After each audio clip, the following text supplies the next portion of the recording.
मधुबन के बाबा, मधुबन के बाबा मुरली वाले, आपका क्या कहना, आपका क्या कहना। ओम शांति। आज 7 फरवरी 2022 के साकार मधुर महावाक्य हैं। आज की मधुर मुरली में बाबा ने कहा, मीठे बच्चे, ये पढ़ाई बहुत ऊंची है, इसमें माया रावण ही विघ्न डालता है, इसलिए अपनी संभाल करो। माया रावण से अपनी संभाल करो। क्वेश्चन है, तुम्हारी सर्विस वृद्धि को कब प्राप्त होगी? सर्विस वृद्धि को कब प्राप्त होगी? जब तुम सर्विस करने वाले बच्चे पक्के दस्तों मोहा योग युक्त बनेंगे, तब तुम्हारी सर्विस वृद्धि को पाएगी। तुम सबका उद्धार करने के निमित्त बन जाएंगे। दूसरा, जब पूरा निश्चय बुद्धि बनेंगे, बाप के हर डायरेक्शन को अमल में लाएंगे, तब सर्विस में सफलता मिलेगी। जब पूरा निश्चय बुद्धि बनेंगे, बाप के हर डायरेक्शन को अमल में लाएंगे, तब सर्विस में सफलता मिलेगी। गीता में एक नन्हा सा बच्चा हूं। ओम शांति। बाबा आकर छोटे छोटे बच्चों को ही समझाते हैं। कोई छोटे हैं, कोई मीडियम हैं, कोई बड़े हैं। बड़े उनको कहा जाता जो ज्ञान को अच्छी रीति समझ सकते हैं और समझा सकते हैं। बड़े बच्चे कौन? जो ज्ञान को अच्छी रीति समझ सकते हैं, समझा सकते हैं। जो नहीं समझा सकते, उनको छोटे बच्चे कहा जाता। छोटा बच्चा फिर पद भी छोटा। ये तो समझने की बात है। मनुष्य पानी में स्नान करते हैं, कुंभ मेला मनाते हैं। अभी कुंभ माना संगम। संगम का मेला तो है ही एक बड़े ते बड़ा, जिसको ज्ञान सागर, ज्ञान नदी का मेला कहते हैं। पानी की नदियां तो बहुत हैं, वो भी सब सागर में ही पड़ती हैं, परंतु उनका इतना मेला नहीं होता। ब्रह्मपुत्रा नदी है बड़ी, जो कलकत्ता की तरफ सागर में जाके मिलती है। ऐसे तो सरस्वती, गंगा आदि बहुत नदियां हैं जो सागर में जाती हैं। नदियों से फिर तालाब आदि बनते। तो बच्चे जानते, ज्ञान सागर एक शिव बाबा है। ये ब्रह्मा भी ज्ञान नदी ठहरी। ज्ञान सागर शिव बाबा है, ब्रह्मा भी ज्ञान नदी ठहरी। इनका और ज्ञान सागर का मेला है। वास्तव में इसको सच्चा सच्चा कुंभ कहा जाता। सबसे बड़ा मेला है यहाँ ज्ञान सागर के पास आना। ये ब्रह्मपुत्रा बड़े से बड़ी नदी है। पहले पहले ये निकली है। इनका है संगम।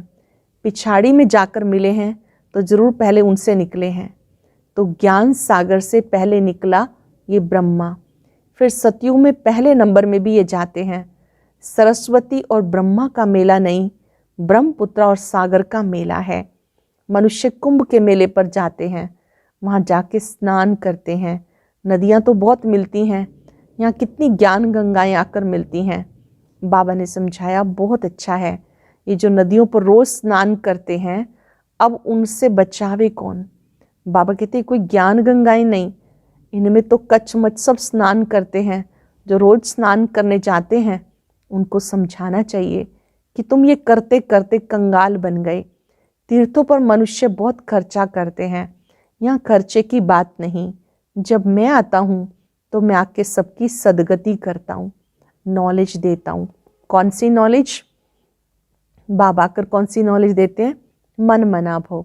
मुझे याद करो तो इस याद की अग्नि से तुम्हारे विकर्म विनाश होंगे, तुम पावन बनेंगे। योग से ही तुम पावन बन सकते हो, न कि पानी के स्नान से। वास्तव में ज्ञान स्नान है, वह पानी की नदियाँ। ये ज्ञान नदियाँ, इसमें सिर्फ बाबा को याद करना है। इसको स्नान भी नहीं कहा जाए। ये तो बाप मत देते, ज्ञान से सदगति होती है। तुम 21 जन्मों के लिए सदगति में जाकर फिर दुर्गति में आते हो। सतो प्रधान से सतो रजो तमो में जरूर आना है। ये बातें बच्चे ही समझते हैं और यहाँ बच्चे ही आते हैं रिफ्रेश होने के लिए। नया तो कोई आ ना सके। बाबा कहते हैं मैं बच्चों के आगे ही आता हूँ। ये तो गुप्त माँ हो गई। तुम बच्चे कोई से प्रदर्शनी मेले का उद्घाटन कराते हो तो उनको कुछ समझाकर फिर कराना चाहिए। जो उद्घाटन करता है उसको कुछ समझाकर फिर उनसे उद्घाटन कराना चाहिए। ऐसा ना हो कुछ उल्टा सुल्टा बोल दे। ये तो लाचारी कराना पड़ता उठाने के लिए। कुछ समझे तो कह सके ये संस्था बहुत अच्छी है, मनुष्य से देवता बनाने वाली है, परंतु इतना कोई समझाते नहीं, ना किसकी बुद्धि में बैठता है। जिनसे उद्घाटन कराया उन्होंने कोई बात समझी नहीं, कोई को भी निश्चय नहीं हुआ। इतने जो आए उन्होंने भी किसको सहमी निश्चय कहेंगे, जो फिर आकर कुछ ना कुछ समझने की कोशिश करते हैं। हजारों समझने के लिए आते हैं, उनमें से 5-7 निकलते हैं, तब कहा जाता कोटों में कोई। इतने समझने आते हैं, उनमें से कोई 5-7 निकलते हैं, तब कहते हैं कोटों में कोई। जब कोई प्रदर्शनी मेला करते हैं तो 5-6 निकल आते, नहीं तो मुश्किल कभी कोई आता है। अक्सर करके पुराने ही आते रहते, उसमें कोई को आधा निश्चय, कोई को चौथा, कोई को 10%। वास्तव में स्कूल में पूरे निश्चय बिगर कोई बैठ नहीं सकता। निश्चय हो तो समझे बैरिस्टर बनना है तो इम्तहान जरूर पास करना है। यहाँ तो संशय बुद्धि भी बैठ जाते हैं, समझते हैं धीरे धीरे निश्चय हो जाएगा, फिर मनुष्य से देवता बनते हैं।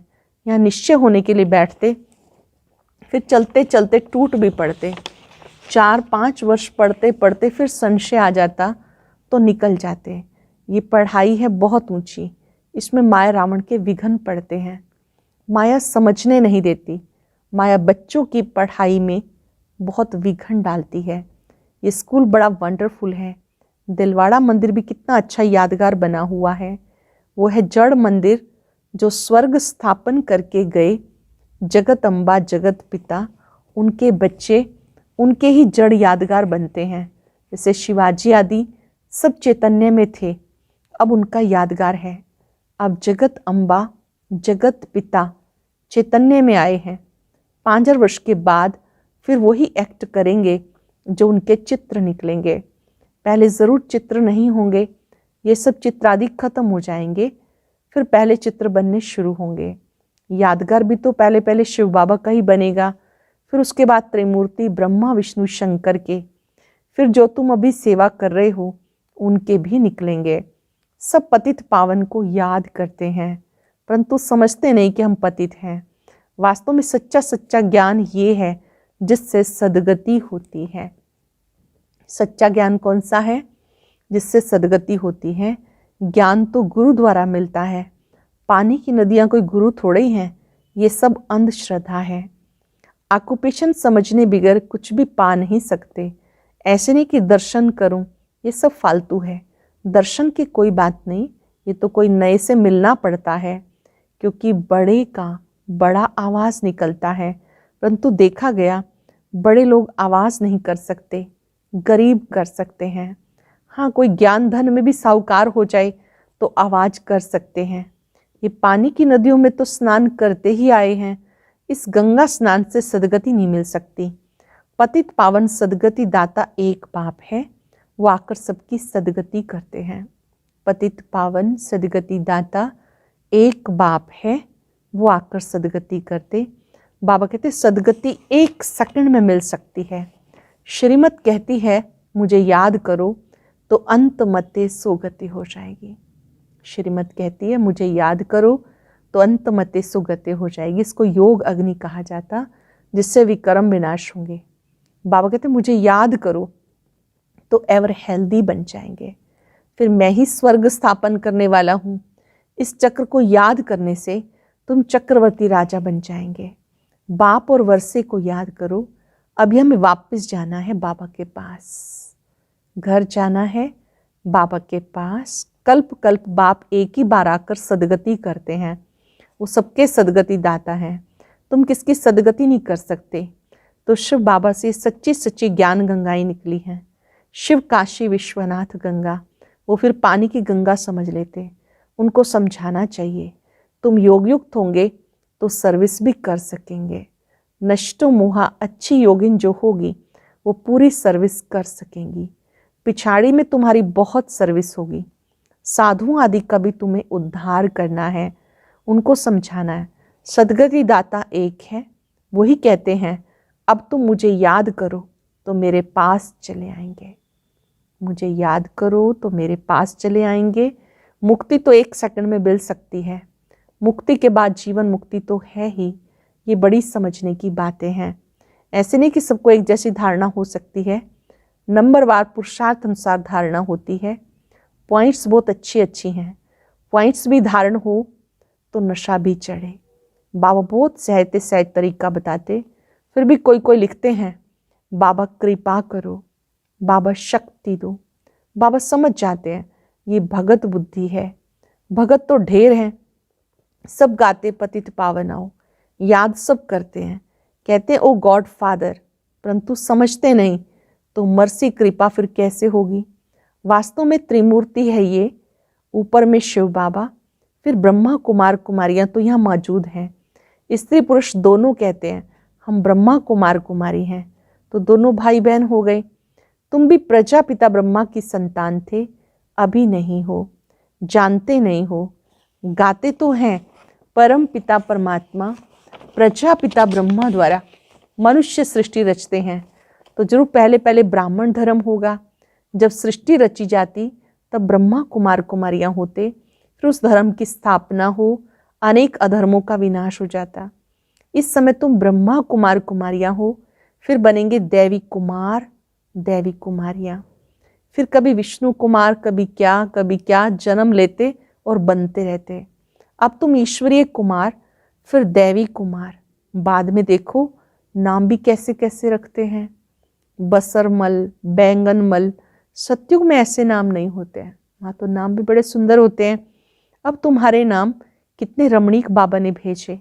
तुम बच्चों को भी बाबा के डायरेक्शन पर अमल करना चाहिए। बाबा ने जो लिस्ट भेजी, बहुत अच्छे नाम भेजे। इसमें दादियों के नाम भी परिवर्तित किए गए। जैसे गुलजार दादी का नाम शोभा था, बाबा ने हृदय मोहिनी नाम रखा। मनोहर दादी जी का नाम हरी था, बाबा ने मनोहर इंदिरा रखा। ऐसे ही दीदी मनमोहिनी का पहले गोपी था, बाबा ने मनमोहिनी नाम रखा। हर एक के नाम परिवर्तित किए। तो बाबा ने कहा देखो कितने अच्छे नाम बाबा ने भेजे। तुम बच्चों को अभी बाबा के डायरेक्शन पर अमल करना चाहिए। तुम्हारी सौदागरी भी बेहद की है, बड़ा सौदा करेंगे तो बड़ा पद मिलेगा 21 जन्मों के लिए। बहुत करके गरीब अबलाएं ही अच्छा वर्षा पाती हैं, धनवान नहीं पाते। धनवानों में फिर स्त्रियां कुछ पाती हैं। पुरुषों का तो पैसे में ममत्व रहता, मेरा करते रहते। लौकिक बाप के वारिस तो बच्चे ही बनते हैं। यहाँ तो बाबा कहते हैं चाहे मेल चाहे फीमेल दोनों ही वर्षा पा सकते हैं। देखा जाता माताएं जास्ती वर्षा पाती हैं, इसलिए शक्ति नाम गाया हुआ है। कन्याएं माताएं अच्छा पद पाती हैं, इसलिए बाप को कन्हैया भी कहा जाता है। ये दिलवाड़ा मंदिर तुम्हारा पूरा यादगार है। समझाने से बड़ा नशा चढ़ना चाहिए। तीर्थों पर और ही जास्ती सर्विस हो सकती है। अभी तो पॉइंट्स बहुत मिली हुई हैं। सदगति तो ज्ञान सागर से होगी, न कि पानी से। सदगति दाता गीता का भगवान ही है। अच्छा, मीठे मीठे सिक्के लदे बच्चों प्रति माता पिता बाप दादा का याद प्यार गुड मॉर्निंग। रूहानी बाप की रूहानी बच्चों को नमस्ते। रूहानी बच्चों की रूहानी बाप दादा को नमस्ते, गुड मॉर्निंग, शुक्रिया बाबा, शुक्रिया। धारणा के लिए सार। पहली पॉइंट है, ज्ञान धन में साहूकार बन बाप का नाम बाला करने की सेवा करनी है। पूरा निश्चय बुद्धि बनना है, किसी भी बात में संशय नहीं लाना। बाप से पूरा वर्षा लेने के लिए मेरे में जो ममत्व है उसे छोड़ देना है। लौकिक वर्षे का नशा नहीं रखना। मेरे का जो ममत्व है उसे छोड़ देना है। लौकिक वर्षे का नशा नहीं रखना। वरदान है, दुआओं के रॉकेट द्वारा तीव्र गति से उड़ने वाले विघ्न प्रूफ भव। दुआओं के रॉकेट द्वारा तीव्र गति से उड़ने वाले विघ्न प्रूफ भव। माता पिता और सर्व के संबंध में आते हुए दुआओं के खजाने से स्वयं को संपन्न करो, तो कभी भी पुरुषार्थ में मेहनत नहीं करनी पड़ेगी। जैसे साइंस में सबसे तीव्र गति रॉकेट की होती है, ऐसे संगम युग पर सबसे तीव्र गति से आगे उड़ने का यंत्र अथवा उससे भी श्रेष्ठ रॉकेट सबकी दुआएं हैं, जिससे कोई भी विघ्न जरा भी स्पर्श नहीं कर सकता। सबसे तीखा रॉकेट है श्रेष्ठ दुआएं, जिसे कोई भी विघ्न स्पर्श नहीं कर सकता। इससे विघ्न प्रूफ बन जाएंगे, युद्ध नहीं करनी पड़ेगी। अगर ये दुआओं का धन होगा तो युद्ध नहीं करनी पड़ेगी, विघ्न प्रूफ बन जाएंगे। स्लोगन है, परोपकार की भावना से संपन्न बनना ही श्रेष्ठता का आधार है। परोपकार की भावना से संपन्न बनना ही श्रेष्ठता का आधार है। ओम शांति। और अब यह एक बहुत अच्छी वीडियो भी जरूर देखें।